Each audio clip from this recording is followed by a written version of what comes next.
साईजचा back पार्टची drafting आहे। इथं शोल्डर घेतलेला आहे 5 इंच, मोंढा घेतलेला आहे 5 इंच, 5 ते 5.5 इंच शोल्डरची मार्जिन साईज। तर गळ्याची उंची घेतलेली आहे 11 इंच पूर्ण।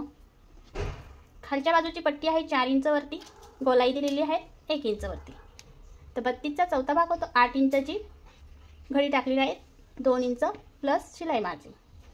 तर या ठिकाणी तिरप यामुळे घेतलेले आहेत की आपण जो टक्स देतो तो भाग असा झाला पाहिजे, असा सरळ येतो।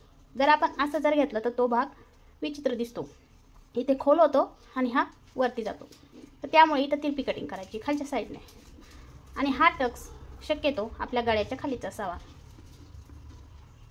मोंड्याची गोलाई तुम्ही ब्लाऊज टाकते वेळेस अशी मापून घ्यायची आहे, बरोबर आपला 8 इंच बसायला हवा। तर बघा 8 इंच वरती आपली आली पाहिजे, तरच आपली परफेक्ट ही शिलाई बसते। तर याच पद्धतीने बाहीसुद्धा तुम्ही कटिंग करायची आहे।